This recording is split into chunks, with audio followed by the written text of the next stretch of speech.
Hello दोस्तों, नमस्कार। आज हम हमारी राजस्थान बोर्ड की जो बायोलॉजी की पुस्तकों की सीरीज चल रही है उसमें आज हम पढ़ने वाले हैं कोशिका के बारे में।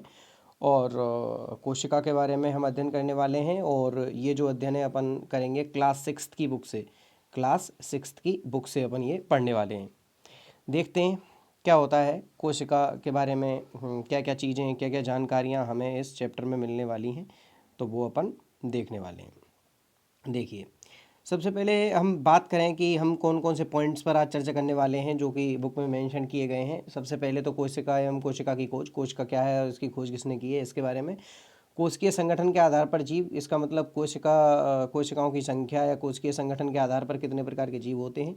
कोशिका की माप, कोशिका की आकृति, आकार कितना कैसा होता है, कोशिका की आकृति के बारे में, शेप और साइज़ के बारे में। ये तो हो गई शेप, आकृति हो गई, शेप और माप हो गई साइज। और फिर पढ़ने वाले हम कोशिका के विभिन्न भागों के बारे में कि कोशिका के अंदर क्या होता है, कोशिका किससे मिलकर बनी होती है, किन किन अंगों के कोशिका में क्या क्या काम होते हैं। और फिर हम पढ़ने वाले हैं प्रोकैरियोट्स और यूकैरियोट्स के बारे में।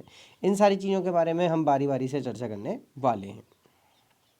चलिए आगे चलते हैं। देखिए, सबसे पहले हम बात करते हैं कोशिका एवं कोशिका की खोज की। तो देखिए, कोशिका क्या है। कोशिका हमारे शरीर की सबसे मूलभूत संरचनात्मक इकाई है।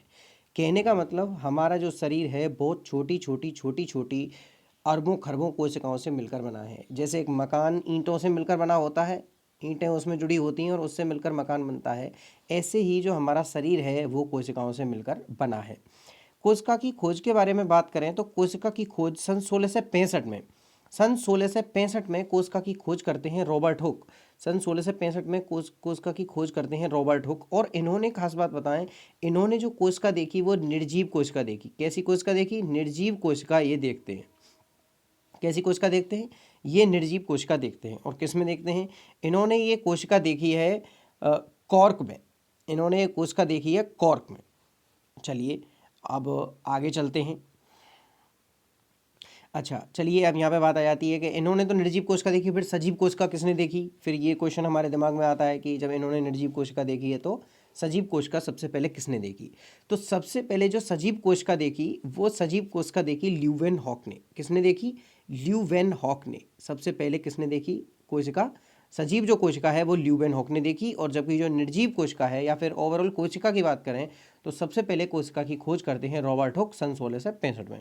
हमें सन वगैरह याद नहीं रखना है, केवल हमें ये याद रखना है कि कोशिका की खोज कौन करता है। चलिए आगे चलते हैं कि कोशिकीय संगठन के आधार पर जीव कितने प्रकार के होते हैं। अब देखिए, सबसे पहले जिन जीवों में बहुत सारी कोशिकाएं पाई जाएंगी, जैसे मनुष्य हुआ, कोई बड़ा कोई जीव हुआ जो हमें आसानी से दिख जाता है, ऐसा जीव, उसमें कई खरब कोशिकाएं होती हैं क्योंकि कोशिकाओं की साइज बहुत छोटी होती है। तो ऐसा जीव जो बहुत सारी कोशिकाओं से मिलकर बना है, जिसमें बहुत सारी कोशिकाएं हैं, अरबों खरबों कोशिकाएं हैं, तो उसको अपन बोलते हैं बहुकोशिकीय जीव। उसको अपन क्या बोलते हैं? बहुकोशिकीय जीव बोलते हैं। जो एक से अधिक कोशिकाओं से मिलकर बना होता है उसको अपन क्या बोलते हैं? बहुकोशिकीय जीव कहते हैं। और यदि कोई जीव ऐसा है जिसमें केवल एक ही कोशिका है, वो स्वयं एक कोशिका है, जैसे अमीबा की बात करें, पैरामीशियम की बात करें, युगलीना की बात करें, यदि किसकी बात करें? युगलीना की बात करें, अमीबा, पैरामीशियम, युगलीना, नीलहरित शैवाल, ऐसी माइकोप्लाज्मा, ये सारी जो ये जितने भी उदाहरण हम प्रस्तुत कर रहे हैं ये सभी किसके हैं? एक कोशिकीय जीवों के उदाहरण हैं। एक कोशिकीय जीव का मतलब क्या है? जिनका शरीर केवल और केवल एक कोशिका से मिलकर बना होता है, उनको एक कोशिकीय जीव कहते हैं। अब देखिए, एक कोशिकीय जीव भी बहुकोशिकीय जीव के समान श्वसन, पाचन, वृद्धि, जनन आदि क्रियाएं करते हैं। ये इनमें भी ये सारी क्रियाएं पाई जाती हैं। अब देखिए, देखते हैं और अपन क्या क्या चीज़ें हैं। आगे बढ़ते हैं कि प्रत्येक कोशिका में केंद्रक होता है। प्रत्येक कोशिका में क्या होता है? केंद्रक होता है। कोशिका के में स्थित केंद्रक के चारों ओर पाई जाने वाली झिल्ली की अनुपस्थिति व उपस्थिति के आधार पर जीवों को क्रमशः प्रोकैरियोट्स और यूकैरियोट्स में बांटा गया है या विभाजित किया गया है। अब समझ लेते हैं इसको। देखिए, ऐसा होता है कि जैसे ये हो गई अब हमारी कोई कोशिका, और इस कोशिका के अंदर होता है केंद्रक। इस कोशिका के अंदर होता है केंद्रक। यदि इस केंद्रक के चारों ओर यदि एक झिल्ली उपस्थित होती है, यहाँ पर ध्यान करेंगे हम क्या कह रहे हैं? यदि झिल्ली उपस्थित होती है तो उसको हम बोलेंगे यूकैरियोटिक। उसको हम क्या बोलेंगे? यूकैरियोटिक, यूकैरियोटिक जीव बोलेंगे, उसको हम यूकैरियोटिक बोलेंगे। और यदि उसमें झिल्ली उपस्थित नहीं है तो हम उसको बोलेंगे प्रोकैरियोटिक। हम उसको क्या बोलेंगे? प्रोकैरियोटिक बोलेंगे। उसको हम क्या बोलेंगे? प्रोकैरियोटिक। इससे देखिए हमें पता लग जाता है कि आप एक अंदाज़ा लगाइए कि सबसे पहले जब जीव आया होगा तो क्या उसके केंद्रक पर झिल्ली रही होगी? तो नहीं हुई होगी। इसका मतलब झिल्ली का विकास बाद में रहा हुआ होगा। तो प्रोकैरियोटिक का मतलब है जो पहले हुआ है, पहले। तो पहले क्या हुआ? पहले झिल्ली नहीं थी, बाद में झिल्ली आई, तो पहले प्रो, जिसमें पहले जिस पे झिल्ली नहीं थी, झिल्ली का विकास जब तक नहीं हुआ था तब तक उन जीवों को अपन प्रोकैरियोट्स बोल रहे थे, और जब झिल्ली का विकास हो गया अच्छे ढंग से तो उनको हम यूकैरियोट्स बोलते हैं। चलिए आगे चलते हैं। आगे हम बात करेंगे कोशिका की साइज़ के बारे में कि कोशिका की साइज़ कितनी होती है, कोशिका की साइज़ कितनी होती है उसके बारे में। तो देखिए कोशिका का आकार 1 मीटर के 1 लाखवें भाग, 1 लाखवें भाग कहने का मतलब यहाँ सीधा सीधा अर्थ हो गया 1/10⁻6, 1/10⁻6, ये 1 लाखवां भाग हो गया। तो यदि मैं इसको वैसे वैज्ञानिक संकेतन में लिखते हैं तो इसको लिखेंगे 10⁻⁻6, इतना होता है। और 10⁻⁻6 को क्या कहते हैं? माइक्रो। क्या कहते हैं इसको? माइक्रो कहते हैं। तो इसका अर्थ स्पष्ट हो जाता है कि कोशिका की जो साइज होती है, कोशिका की जो साइज होती है वो किसके बराबर होती है? माइक्रोमीटर के लगभग होती है। अच्छा, ऐसा भी हो सकता है, अब कई जो बड़ी कोशिकाएं होती हैं उनका साइज बड़ा हो सकता है, पर सामान्यतः जो कोशिका है उसका साइज कितना होता है? 1 माइक्रोमीटर की, मतलब माइक्रोमीटर कोटि का होता है, एक या अधिक, वो ज़्यादा हो सकता है। अब सबसे छोटी कोशिका की बात करें, सबसे छोटी कोशिका की बात करें जिसका आकार है 0.1 से 0.5 माइक्रोमीटर, जिसका आकार है 0.1 से 0.5 माइक्रोमीटर। और मैं बता दूं जीवाणु की कोशिका है, और स्पेशली कौन है? माइकोप्लाज्मा। ये जो जीवाणु है वो क्या है? माइकोप्लाज्मा। इसको क्या बोलते हैं? माइकोप्लाज्मा। ये सबसे छोटी कोशिका होती है, माइकोप्लाज्मा सबसे छोटी कोशिका होती है। आप याद भी रखें, कई पूछा भी जा सकता है कि सबसे छोटी कोशिका कौन? सबसे छोटी कोशिका होती है माइकोप्लाज्मा। जीवाणु और माइकोप्लाज्मा दोनों यदि आपको ऑप्शन में दे रखे हों तो माइकोप्लाज्मा इज करेक्ट आंसर। और सबसे बड़ी कोशिका की बात करें तो वो है शुतुरमुर्ग का अंडा। वो क्या है? शुतुरमुर्ग का अंडा सबसे बड़ी कोशिका होती है, और इसका साइज हमें याद रखने की आवश्यकता नहीं है, लेकिन यह साइज दे रखी है कि 170 इंटू 130 mm, 170 इंटू 130 mm ये होता है। अब शेप की बात करें कि इसकी शेप कैसी होती है, इसकी शेप की बात करें तो देखिए आकृति की बात करें तो सामान्यतया आकृति निश्चित नहीं होती। कोशिकाएं अलग अलग आकार की पाई जाती हैं, अलग अलग आकार की पाई जाती हैं, इनकी कोई आकृति निश्चित नहीं होती, आकृति निश्चित नहीं होती है। कौन कौन से आकार की पाई जाती हैं? देखिए सबसे पहले जो इसमें दे रखी हैं वो हैं गोलाकार रक्त कणिकाएं। गोलाकार रक्त कणिकाएं जिनको अपन क्या बोलते हैं? ये हैं आरबीसीज, आरबीसी, डब्ल्यूबीसी, ऐसे ये रक्त कणिकाएं होती हैं, ब्लड कार्पसल्स। तो इनकी जो इनकी जो आकृति है, इनकी जो आकृति है वो किस टाइप की है? इनकी आकृति है चपटी या गोल। इनकी आकृति है चपटी हो सकती है और गोल भी हो सकती है। कुछ कोशिकाएं ऐसी होती हैं, कुछ कोशिकाएं ऐसी होती हैं जिनकी जो जिनका जो आकार होता है, जिनकी जो आकृति होती है, जिनकी जो शेप होती है वो ऐसी हो सकती है, तुर्क रूपी हो सकती है। देखिए इसमें नुकीले सिरे निकले हुए हैं, ऐसी आकृति की भी हो सकती है। और कुछ कोशिकाएं बहुत लंबी और शाखित हो सकती हैं, जैसे कौन? तंत्रिका कोशिका। जैसे कौन हो सकती हैं? तंत्रिका कोशिका। तो ऐसे ये कोशिकाओं की साइज के बारे में यदि हम कोशिकाओं की शेप के बारे में यदि हम बात करें, आकृति के बारे में बात करें तो इनकी आकृति निश्चित नहीं होती है। यदि आपके कहीं स्टेटमेंट की फॉर्म में यदि क्वेश्चन पूछा जाए कोशिका की आकृति निश्चित होती है, तो कोशिका की आकृति निश्चित कदापि नहीं होती, बिल्कुल नहीं होती है। अब देखते हैं, सिस्टम को समझते हैं कि कैसे कोशिकाओं से मिलकर शरीर का निर्माण होता है। तो देखिए इसमें एक ये फ्लो चार्ट से समझ लेते हैं कि सबसे छोटी इकाई होती है कोशिका। सबसे छोटी इकाई कौन होती है? सबसे छोटी इकाई होती है कोशिका, और सबसे छोटी इकाई होती है कोशिका। उसके बाद आता है ऊतक। उसके बाद कौन आता है? ऊतक आता है। और ऊतक के बाद क्या आता है? ऊतक के बाद आता है अंग। ऊतक के बाद क्या आते हैं? अंग। अंग के बाद आते हैं तंत्र, और तंत्र के बाद बनता है शरीर। अब एक एक करके समझते हैं कि देखिए समान रूप से कार्य करने वाली जो कोशिकाएं होंगी, समान रूप से कार्य करने वाली जितनी भी कोशिकाएं होंगी वो क्या बनाएंगी मिल करके, वो ऊतक का निर्माण करती हैं। वो किसका निर्माण करती हैं? ऊतक का निर्माण करती हैं। और जब समान रूप से कार्य करने वाले ऊतक हैं, जब उनका एक समूह बन जाता है तो वो क्या बनाते हैं? अंग बनाते हैं। अंग के बाद निर्माण होता है तंत्र का, और उसके बाद निर्माण होता है शरीर का। उसके बाद निर्माण होता है शरीर का। अब शरीर में आप जानते हैं बहुत सारे तंत्र होते हैं, श्वसन तंत्र, पाचन तंत्र, तंत्रिका तंत्र, उत्सर्जन तंत्र, सभी में अलग अलग टाइप का काम करने वाली कोशिकाएं होती हैं और अलग अलग टाइप के काम करने वाले ऊतक होते हैं। चलिए आगे चलते हैं कि अब कोशिका के कौन कौन से हिस्से होते हैं, कोशिका के कौन कौन से भाग होते हैं जिनके बारे में हमें पढ़ना है। तो देखते हैं, कोशिका को मुख्यतः अपन 3 भागों में बांट सकते हैं। एक तो होती है कोशिका झिल्ली, कोशिका द्रव्य और केंद्रक। अब देखिए, ये है कोशिका झिल्ली, ये मान लेते हैं, और ये है इसका केंद्रक। इसके बीच में जो भी पदार्थ यहाँ पर भरा हुआ होता है उसको अपन बोलते हैं कोशिका द्रव्य। उसको अपन क्या बोलते हैं? कोशिका द्रव्य बोलते हैं। जितने भी कोशिकांग होते हैं, जितने भी कोशिकांग होते हैं वो इस कोशिका द्रव्य में ही उपस्थित होते हैं, इस कोशिका द्रव्य में ही उपस्थित होते हैं। अब एक एक करके पढ़ते हैं कि सबसे पहले हम बात करते हैं कोशिका झिल्ली की। सबसे पहले हम बात करते हैं कोशिका झिल्ली की। तो देखिए, कोशिका झिल्ली क्या होती है? यह कोशिका का बाहरी आवरण बनाती है। इसे प्लाज्मा झिल्ली भी कहते हैं, इसे प्लाज्मा झिल्ली भी कहते हैं। अब देखिए, प्लाज्मा झिल्ली भी इसको कहते हैं, इसको अपन जीव द्रव्य कला भी कहते हैं, तो इसके बहुत सारे नाम हैं। इसको कोशिका कला भी कहते हैं। तो अब लेकिन अपन को यहाँ पे दे रखा है कि ये कोशिका का बाहरी आवरण बनाती है और इसको प्लाज्मा झिल्ली भी कहते हैं। आगे चलते हैं। ये सररंध्र होती है तथा वसा एवं प्रोटीन की बनी होती है। अच्छा, वसा एवं प्रोटीन की बनी होती है, सररंध्र होती है। अच्छा, सररंध्र क्यों होती है? सररंध्र होने का इसका सबसे बड़ा रीजन है कि चूंकि उपयोगी पदार्थों को तो ये अंदर आने देगी, कोशिका के अंदर आने देगी, और अनावश्यक या अनुपयोगी जितने भी पदार्थ होते हैं उन्हें ये सेलेक्टिव रूप से बाहर जाने देती है। तो इसलिए इसका सररंध्र होना बनता है। सररंध्र नहीं होगी तो कैसे पदार्थों का आदान प्रदान कोशिका के अंदर बाहर हो पाएगा? इसलिए हम कह सकते हैं कि ये क्या होगी? सररंध्र होती है। सररंध्र होती है और किसकी बनी हुई होती है? सररंध्र होती है और वसा एवं प्रोटीन की बनी हुई होती है। चलिए, अच्छा, चयनित पदार्थों को ही कोशिका में प्रवेश करने देती है और अनुपयोगी पदार्थों को निकाल। अब जो यहाँ पे शब्द आया है चयनित पदार्थों को, तो हम इसको कहेंगे ये क्या होती है? चयनात्मक होती है। क्या होती है? चयनात्मक होती है, सिलेक्टिव होती है।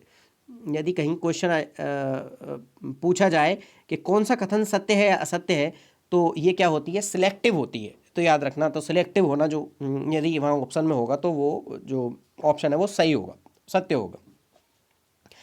अच्छा, जो अब इसके बाहर जैसे पादप कोशिका की बात करें तो इस झिल्ली के बाहर एक सेल्यूलोज का एक मोटा आवरण होता है जिसे अपन क्या कहते हैं? कोशिका भित्ति कहते हैं। जिसको अपन क्या कहते हैं? कोशिका भित्ति। जैसे कोशिका झिल्ली को तो अंग्रेजी में कहते हैं सेल मेम्ब्रेन, और कोशिका भित्ति को कहते हैं सेल वॉल। क्या कहते हैं? Cell wall. तो सेल वॉल होती है, और सेल वॉल किसकी बनी हुई होती है? हमें यहाँ से क्लू मिल गया है कि सेल वॉल सेलुलोज की बनी हुई होती है। और कोशिका भित्ति के कारण ही पदार्थों में पादपों में कोशिकाओं की आकृति निश्चित होती है। तो अब कोशिकाओं की आकृति निश्चित करने का काम कौन कर रहा है? कोशिका की आकृति निश्चित करने का कार्य कर रहा है कोशिका भित्ति। कोशिका भित्ति कार्य कर रही है, और कोशिका भित्ति कठोर भी होती है। कोशिका भित्ति क्या होती है? कठोर भी होती है। अब हम बात करने वाले हैं कोशिका द्रव्य के बारे में। जैसा हम पहले बता रहे थे कि यदि ये कोशिका झिल्ली है और ये है केंद्रक, तो इसके बीच में जो पदार्थ यहाँ पर भरा हुआ होगा वो क्या होगा? उसको अपन क्या कहेंगे? उसको अपन कहेंगे कोशिका द्रव्य। उसको अपन कहेंगे कोशिका द्रव्य। और उसी में ही सारे के सारे क्या पाए जाते हैं? जितने भी कोशिकांग होते हैं वो उसमें ही तैरते रहते हैं या फिर उसमें ही पाए जाते हैं, और ये जेली जैसा पदार्थ होता है। और हम बता दें कि इसमें क्या क्या चीज़ें होती हैं। इसमें एक तो रहती है वसा, एक तो क्या रहती है? वसा। एक रहता है जल, मोस्ट ऑफ पार्ट जल का बना हुआ होता है, और एक रहता है ग्लाइकोजन। तो यदि आपसे पूछ ले कि कोशिका द्रव्य के संगठक कौन कौन है, तो इसके संगठन में कौन कौन है? वसा है, जल है और ग्लाइकोजन है।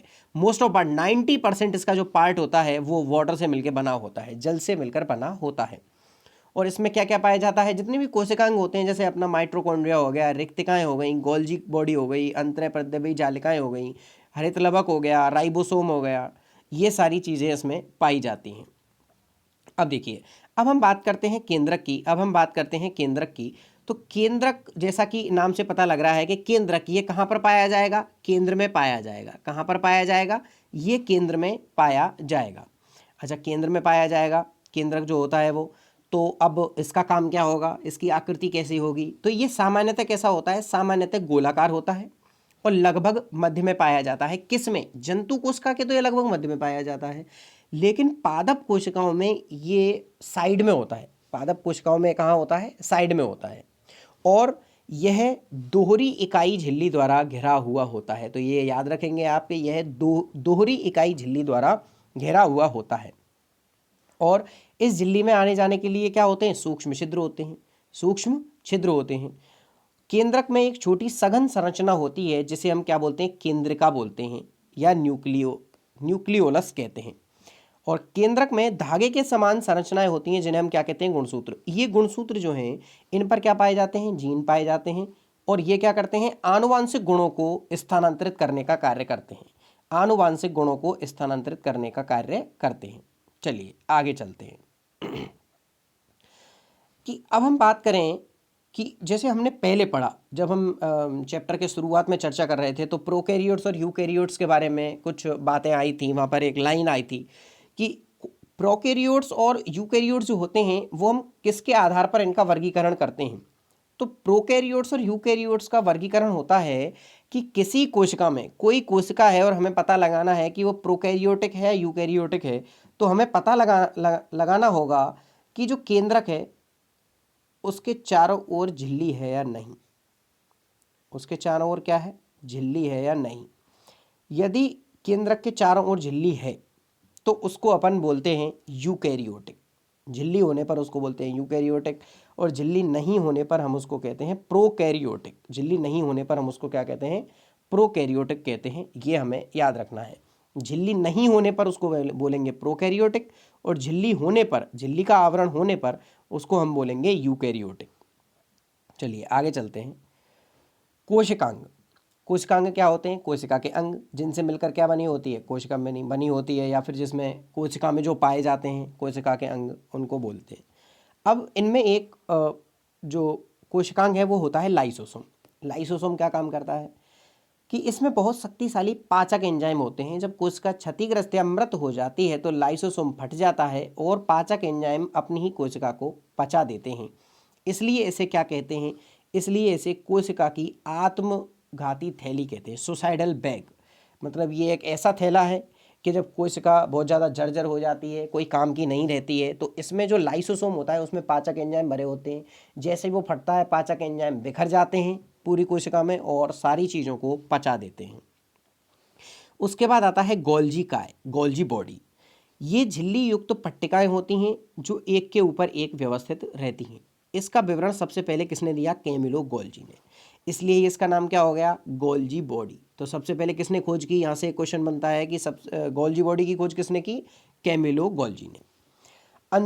अंतः प्रद्रव्यी जालिका में संश्लेषित पदार्थ गोल्जी उपकरण में बंद किए जाते हैं और उन्हें कोशिका के अंदर बाहर विभिन्न क्षेत्रों में भेज दिए जाते हैं। ये जानकारी इसके बारे में हम को मिलती है यहाँ से। इसके बाद माइटोकॉन्ड्रिया का नाम आता है। तो माइटोकॉन्ड्रिया क्या करता है? देखिए, माइटोकॉन्ड्रिया के बारे में जो सबसे इम्पोर्टेंट जो फैक्ट है, यह दोहरी इकाई झिल्ली से ढकी होती है। कहने का मतलब ये दोहरी झिल्ली युक्त होता है। इसके ऊपर जो आवरण होता है झिल्लियों का वो डबल होता है और इसकी भित्ति बहुत बलित होती है। जैसे माइटोकॉन्ड्रिया की बात करें तो इसकी संरचना कुछ ऐसी होती है, ऐसे वलित होती है। और ये वलन जो होते हैं उनको अपन क्रिस्टी बोलते हैं। वलनों को क्या बोलते हैं? क्रिस्टी बोलते हैं। और इसमें काम क्या होता है? इसमें होता है जैविक ऊर्जा का निर्माण, एटीपी का निर्माण। जैविक ऊर्जा जो हमारे शरीर में जो खाना खाने से जो एनर्जी मिलती है उसका निर्माण होता है माइटोकॉन्ड्रिया में। अब जहाँ पर ऊर्जा का निर्माण होता है उसको क्या कहेंगे? ऊर्जा गृह या शक्ति गृह। तो इसको अपन क्या बोलते हैं? कोशिका का शक्ति गृह बोलते हैं। इसको अपन कोशिका का शक्ति गृह बोलते हैं। कुछ देख लेते हैं कोशिका के बारे में। देखिए, ये कोशिका की, ये हो गई हमारी एक जंतु कोशिका। और इसमें क्या क्या चीज़ें देखिए, ये है जो बाहरी आवरण इसका जो हमारे लिए दे रखा है, ये बाहरी आवरण, इसको तो हम क्या बोलेंगे? कोशिका झिल्ली। अच्छा, ये है अंदर केंद्रक। कोशिका झिल्ली और केंद्रक के मध्य जो ये येलो कलर का हमें जो पदार्थ दिख रहा है पूरे उसमें, इसको अपन बोलेंगे कोशिका द्रव्य। इसको अपन बोलेंगे कोशिका द्रव्य। और कोशिका द्रव्य में क्या क्या चीज़ होती हैं, रिकॉल करिए आप। हमने बताया कोशिका द्रव्य में होता है वसा, जल और ग्लाइकोजन, 3 चीज़ें मेजरली इसमें पाई जाती हैं। अच्छा, इसके बाद क्या है, देखिए ये हमें माइटोकॉन्ड्रिया दिख रहे हैं, जिसके बारे में हम चर्चा कर रहे थे कि माइटोकॉन्ड्रिया क्या होता है, दोहरी झिल्ली युक्त तो होता है। इसमें एटीपी का निर्माण होता है, ऊर्जा का निर्माण होता है, और इसके अंदर जो वलन पाए जाते हैं उन्हें हम क्रिस्टी कहते हैं। और इसको, इस ऊर्जा का निर्माण होने के कारण इसको क्या कहते हैं, ऊर्जा का निर्माण होने के कारण इसको कहते हैं power house of the cell, कोशिका का शक्ति गृह। ये हो गए गोल्जी का है। ये हो गए लाइसोसोम, जिनके बारे में हम बता रहे थे, इनको क्या बोलते हैं, सुसाइडल बैग, आत्मघाती थैली। इनके अंदर होते हैं एंजाइम। जब कोशिका कोई काम नहीं कर रही होती है, जब कोई काम की नहीं रहती है, जर्जर हो जाती है, तो ये बैग फट जाते हैं, ये झिल्लियाँ इनकी फट जाती हैं, और इनमें जो एंजाइम है वो बाहर आ जाता है, और इन जितने भी कोशिकांग दे रखे हैं इन सबको पचा देता है। अंतःप्रद्रवी जालिका, अंतःप्रद्रवी जालिका का वास्तव में जो काम होता है वो क्या होता है कि ये ऐसे फैली होती हैं इसमें, यहाँ से इसकी आकृति ऐसे होती है, तो ये इस झिल्ली का और केंद्रक से संबंध बनाती हैं। ये झिल्ली का किससे बनाती हैं, इस केंद्रक से संबंध बनाती हैं। अंतःप्रद्रवी जालिकाओं का काम होता है ये है इसका केंद्रक जो बिल्कुल मध्य में है। केंद्रक के अंदर जो बिल्कुल सघन संरचना है इसको अपन बोलते हैं केंद्रिका। इसको अपन क्या बोलते हैं, केंद्रिका बोलते हैं। और इसमें जितने भी ये धागे नुमा संरचनाएं जो हमें दिखाई दे रही हैं, इनको अपन क्या कहते हैं, इनको हम क्या कहते हैं, गुणसूत्र कहते हैं। और गुणसूत्र क्या करते हैं, गुणसूत्र आनुवांशिक लक्षणों को एक पीढ़ी से दूसरी पीढ़ी में स्थानांतरण का कार्य करते हैं। चलिए, ये हैं रिक्तिकाएं, और रिक्तिकाओं में क्या होता है, जितने भी अनुपयोगी पदार्थ, अपशिष्ट पदार्थ होते हैं वो इनमें भर जाते हैं। रिक्तिकाएं कई तरीके की हो सकती हैं, किसी में गैस भरी हो सकती है, किसी में द्रव भरा हो सकता है, तो वो अलग अलग तरीके की रिक्तिकाएं हमें देखने को मिलती। चलिए आगे चलते हैं, अंतःप्रद्रवी जालिका की बात करते हैं कि ये क्या होती है। तो अंतःप्रद्रवी जालिका जो हम बता रहे थे कि वो केंद्रक और कोशिका झिल्ली के बीच में एक संचरण का कार्य करती हैं, पदार्थों के संचरण का कार्य करते हैं वो। तो ये 2 प्रकार की होती है, एक तो होती है खुरदुरी अंतःप्रद्रवी जालिका, और एक होती है चिकनी अंतःप्रद्रवी जालिका। देखिए, खुरदुरी अंतःप्रद्रवी जालिका क्यों होती हैं, ये खुरदुरी क्यों होती हैं और ये चिकनी क्यों होती हैं। चूंकि जो अंतःप्रद्रवी जालिका चिकनी होती है, इसका मतलब वो वसा संश्लेषण का कार्य करती हैं। वो किसका काम करती हैं, वसा संश्लेषण का कार्य करती हैं। और वसा कैसी होती है, चिकनी होती है, इसलिए ये क्या होती हैं, चिकनी होती हैं। खुरदुरी जो अंतःप्रद्रवी जालिका होती हैं, इन पर पाए जाते हैं राइबोसोम। क्या पाए जाते हैं, राइबोसोम पाए जाने के कारण ये होती हैं क्या, खुरदुरी। और खुरदुरी होती हैं राइबोसोम पाए जाने के कारण, और क्या करती हैं ये, इनका काम है प्रोटीन संश्लेषण का कार्य। तो अब यहाँ से आपका ये क्वेश्चन क्लियर हो गया कि खुरदुरी जो अंतःप्रद्रवी जालिका हैं वो तो करती हैं प्रोटीन संश्लेषण, और जबकि चिकनी अंतःप्रद्रवी जालिका हैं वो क्या करती हैं, वसा का संश्लेषण करती हैं। वो क्या करती हैं, वसा का संश्लेषण करती हैं। चलिए आगे चलते हैं। अब एक आता है प्लेस्टिड।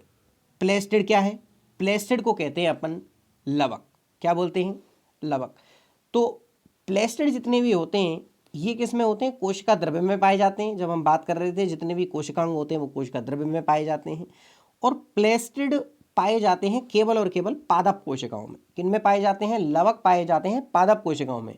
और प्लेस्टिड कई टाइप के होते हैं, वैसे 3 तरीके के होते हैं। एक होते हैं वर्णी लवक, एक होते हैं अवर्णी लवक, और एक होते हैं हरित लवक। तो इनमें जो सबसे ज़्यादा इंपॉर्टेंट है, सबसे ज़्यादा महत्वपूर्ण होता है, वो होता है क्लोरोफिल या पर्णहरित।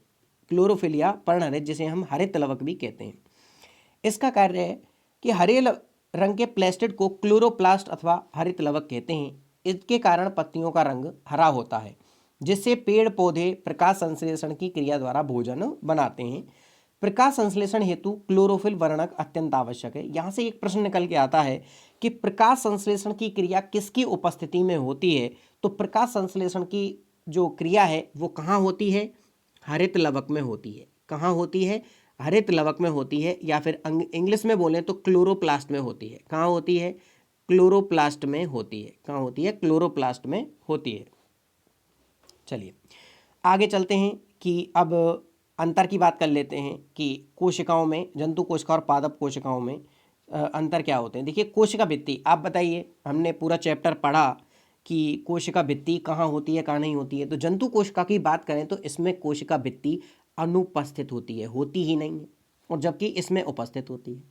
केंद्रक की स्थिति जंतु कोशिकाओं में मध्य में होती है और पादप कोशिकाओं में एक तरफ होती है।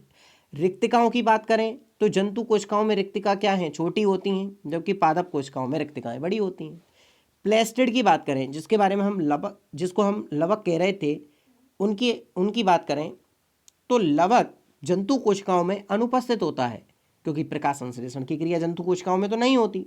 और यदि हम पादप कोशिकाओं की बात करें तो इनमें लवक उपस्थित होता है, क्योंकि इनमें प्रकाश संश्लेषण की क्रिया होती है, जिसके माध्यम से ये पौधे क्या बनाते हैं, अपना भोजन बनाते हैं। अब आजकल की परीक्षाओं की बात करें तो हमारी जितनी भी परीक्षाएं हैं उनमें कई परीक्षाओं में वैज्ञानिकों के बारे में चर्चाएं पूछ लेते हैं। वैज्ञानिकों के बारे में प्रश्न आ जाते हैं कि किस वैज्ञानिक ने क्या काम किया है। तो यहाँ पर दो वैज्ञानिकों के बारे में बता रखा है, डॉक्टर हरगोविंद खुराना और डॉक्टर सतीश सी माहेश्वरी। तो हम एक एक करके पढ़ते हैं कि डॉक्टर हरगोविंद खुराना ने किस क्षेत्र में अपना रिसर्च किया है या फिर क्या क्या किया है, क्योंकि सबसे इम्पोर्टेंट वही है कि इन्होंने अपना रिसर्च किस क्षेत्र में किया है। तो पढ़ लेते हैं कि इनका जन्म अविभाजित भारत, कहने का मतलब 1947 से पहले हुआ होगा, उससे पहले भारत अविभाजित था। भारत के रायपुर जिला मुल्तान पंजाब नामक कस्बे में हुआ, रायपुर में हुआ इसका मतलब। पंजाब विश्वविद्यालय से इन्होंने 1943 में बीएससी करी है और 1945 में एमएससी ऑनर्स करी है। और भारत सरकार से छात्रवृत्ति पाकर ये कहाँ जाते हैं, इंग्लैंड जाते हैं पढ़ने।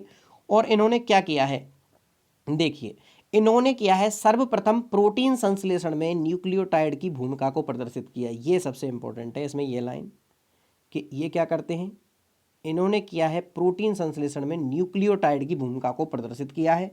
और इन्हें 1968 में आनुवांशिकी के क्षेत्र में नोबेल पुरस्कार प्रदान किया गया है, संयुक्त रूप से नोबेल पुरस्कार इनको मिला था। चलिए आगे पढ़ लेते हैं डॉक्टर सतीश सी माहेश्वरी के बारे में। डॉक्टर सतीश सी माहेश्वरी ने बीएससी ऑनर्स तथा एमएससी एवं पीएचडी की उपाधि दिल्ली यूनिवर्सिटी से ली है। इन्होंने प्रोफेसर बीएम जौहरी के मार्गदर्शन में डकवीड लेमिनेसी फैमिली का सबसे छोटा पुष्पी पादप की एम्ब्रियोलॉजी पर अनुसंधान किया है। डॉक्टर माहेश्वरी ने पुंकेसर कल्चर तकनीक का उपयोग फसल, पशुपालन, सजावटी पौधों को उन्नत करने में किया है। डॉक्टर माहेश्वरी के 200 से अधिक रिसर्च पेपर प्रकाशित हुए हैं और signal transduction mechanism in plants नामक पुस्तक का लेखन कार्य इन्होंने किया है। इनके उत्कृष्ट कार्यों के लिए इन्हें भटनागर पुरस्कार, जेसी बोस गोल्ड मेडल और बीरबल साहनी गोल्ड मेडल एवं गोयल फाउंडेशन अवार्ड भी प्रदान किया गया है। इस चैप्टर में इतना ही है। और जो वैज्ञानिकों का जितना भी इंट्रोडक्शन होता है, परिचय होता है, वो भी हमें एक बार क्या है देख लेना चाहिए, क्योंकि यहाँ से कई बार सीधे प्रश्न पूछे जाते हैं कि किस वैज्ञानिक ने किस क्षेत्र में काम किया है। और जहाँ आरएएस परीक्षा में तो कुछ भारतीय वैज्ञानिकों का वो दे ही रखा है कि आरएएस प्री में या मेंस में भारतीय वैज्ञानिकों के बारे में कुछ भी पूछा जा सकता है, तो वहाँ के लिए भी इम्पोर्टेंट है। छोटी छोटी चीज़ें हैं, इन पुस्तकों में दी हुई होती हैं। हमें बड़ी पुस्तक में क्या सीधे कंसेप्ट पढ़ने को मिलते हैं, वैज्ञानिकों के बारे में ज़्यादा पढ़ने को नहीं मिलता है, तो यहाँ से हम देख सकते हैं। ठीक है, आज के लिए इतना ही, धन्यवाद।